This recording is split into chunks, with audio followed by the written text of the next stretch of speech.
Hello there, everybody. Cholera with Rise here. Diggity is out feeding himself. And we're going to be doing 8:15 versus Great while he's gone. Set for a Zerg versus Zerg here. And Khan is up 2-1, so Great has an opportunity to show us how great he is at Zerg versus Zerg.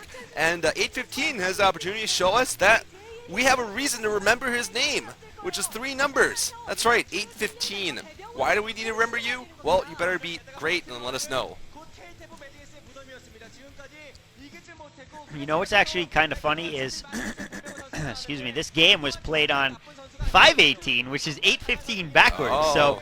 So we'll have to see if 8:15 can actually win, because he sucks. So, I mean, By Great, on the other hand, is actually pretty damn good. So, I mean, he's been playing very well lately. He's actually been able to stand up to players like Jaedong. I don't think he's actually beat Jaedong any time lately, but he's been able to put up a really good fight. He's over a 50% win rate in every matchup, if not, well, 50% or above.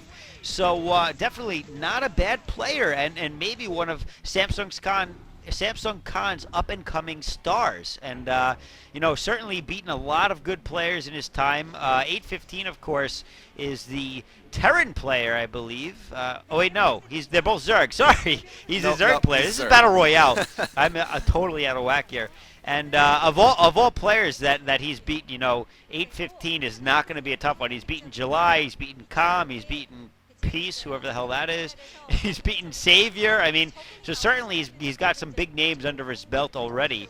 It looks like 8:15 is, I don't know. Do you know the colors? I wasn't paying attention. No problem. Yeah. 8:15 is the yellow bottom right, and that would make Great red upper left. Actually, 8:15, I didn't know he was actually pretty good against Zerg right now. I don't know if it includes this game or not, but it looks like he's 60%, which is actually higher than Great, believe it or not. I guess we just haven't been casting that many 8:15 games. Yeah. Well, what happened was he was quiet for a while. Like, he was all right for a while, and then he started slumping, and he's been quiet. And recently he's played a number of games, you know. I mean, some of the statistics come from the stupid MSL Survivor Tournament round robin thing at the end, the wild card round, where he played like 1,000,000 games to get to the finals and then lose to Gogo. So, you know, he might not have been playing the best games in there. But anyway, so let's see what happens in this game. Battle Royale, of course, leads to strange and interesting Zerg versus Zergs, where a lot of times you don't even see any Lings in the beginning because they just kill their own refineries, so they don't need to do anything. That KTF mascot wants some with that girl, obviously, but she doesn't know what he looks like, and she probably won't for a while. So we're gonna see. It looks like gas first from the guy in the bottom right, which is Great, and I'm sorry, which is 8:15, and from the upper left we saw a pool then gas. Pretty much the same builds though. Just a couple more statistics. You're right. I was looking at his win matches, or his win rate against Zerg, and he has actually beaten a couple big names. I can't believe it, but he has beaten Jaedong of all freaking people. He's beaten Jaedong. He's beaten Yellow. He's beaten Oversky. He beat Hyuk. he beat a lot of people, and he's also lost to Hyuk and a couple of not so great names. He's also lost to Great the last time they played each other, which was maybe like 6 months ago. So, I mean, all right, maybe I gotta give 8:15 a little bit more credit. I certainly don't watch him all that much because last I checked, that's not true. I had watched quite a few games of his in the past, like literally like six months to a year ago. But he seemed to lose a lot, so I kind of never really paid attention to him. But we'll have to see if he can be Great. You know, maybe he's another player that I don't pay enough attention to. And it looks like both players are going to start off by destroying their own assimilators, which is typical in this map. Battle Royale is one of those only ZVZ type maps, as all teams have found out very quickly. But, I mean, really, I don't know if it's going to affect too much over here. It looks like both these players actually, this is a pretty good mirror match so far. It looks like I thought he had a couple less links, but no, both do have the same amount, and they're going to meet each other out in the middle after they take out their own assimilators, unless for some reason he can get there before that assimilator goes down, and it might be close. I don't know if he'll make it, though, and it looks like that Spire's already going up for both players. So looks like we're going to be seeing some Muta play here. Big surprise in a ZVZ, of course. Right.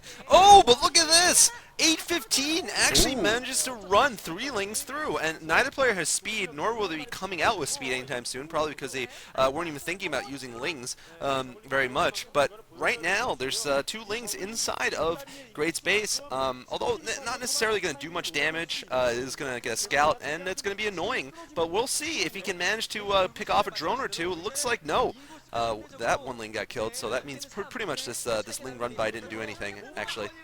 Alright, so 815 has not done anything with his lings, but run him through Great space. But Great's not going to be able to do anything with his lings either, because 815 has killed his own assimilators as expected, and I don't think Great has enough time to go the long way, which would involve killing his temples, killing the stuff in the middle, and then killing the other dude's temples. And well, he actually has gotten his forces out. Huh, that was interesting. Oh, right, because he didn't kill off his assimilator, so he's just able to run through his assimilator. So I guess he didn't have to kill the...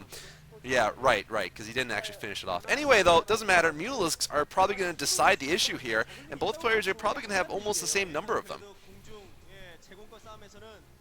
Well, it looks like 815 has actually opted to go for a couple of Scourges instead, and he's going to try to get over to the base of Great before anything actually pops out of those eggs. And oh my god, he's actually going to get there. And if those are Muta, he's going to be in trouble. One Muta goes down right away. Nice. I mean, that's beautiful. A second Muta goes down right away. So 815 getting himself into a great position over here. Great continuing to try to take down temples, but it's going to take 2.5 hours for that temple to go down. So he's not going to be getting through to 815's base anytime soon. And 815 now, with the Muta advantage, can put some pressure on Great. And I mean, a couple Muta going down so early like that is huge in his EVZ. And we'll have to see if Great's able to bounce back from that. Yeah, I mean, this is actually very surprising, but we've seen this work out pretty well in Zerg versus Zergs, especially when they're this close, mirror matchups. We have seen, people go Scourge first just to try to get that early Scourging, but it's risky, because if you can't get that early Scourging, then you won't be able to, those Scourge will be pretty much useless once a couple Mutas are out, because everyone has perfect Mutalist micro, so it's kind of a gamble, because then your Scourge would die, and then you'd be behind.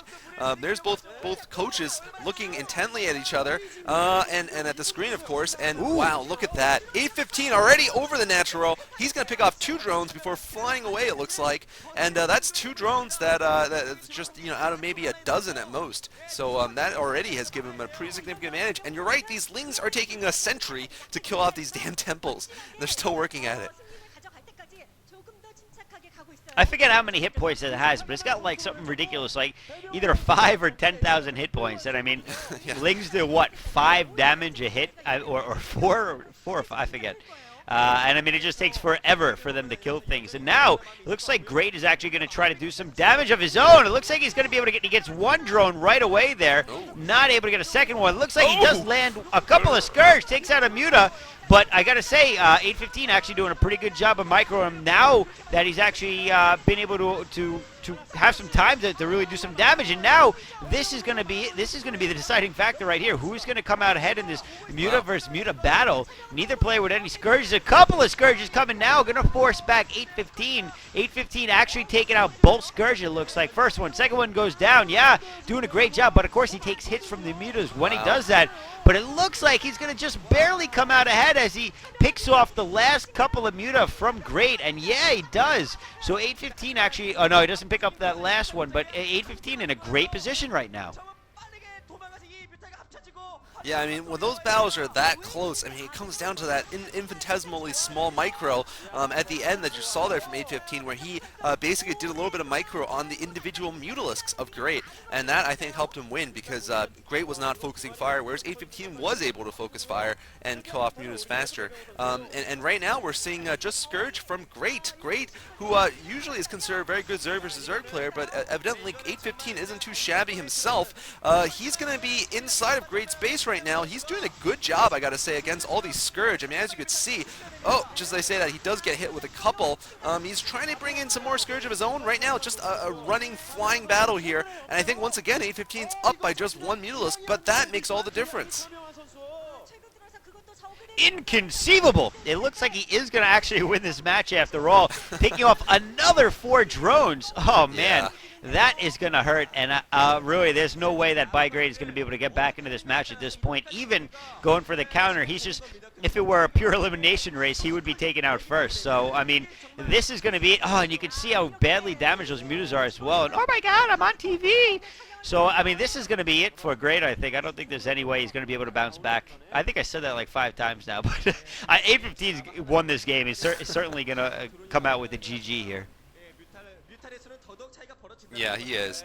You know, 815 certainly, I actually do remember his name pretty well. It's just normally when other people have numbers as their entire name that I just call him 815. Like, there was someone on our Star Cup team, wasn't there? Like 538 or something? Oh, yeah, yeah. How do I remember that? Shout out I to was a numbers guy. 538. Yeah, who I usually call numbers or new guy.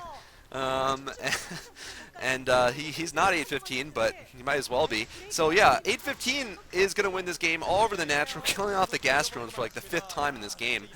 And Great is going to lose another game. You know, he once almost had a better win rate than Jadong. And then it's just been slipping ever since. You know, he's around 50-something%, 58 or something. But it doesn't matter. You know, it's hard to maintain those. That's because he was like 5-1. Yeah. All right. Well, we're gonna see an ace match. This means 2-2 to each, Khan and KTF. And just to tell you right now, Nice. looks like it is gonna be Flash versus Jangbi for the ace match. So, gonna be exciting. Another two huge players. Let's see how they do.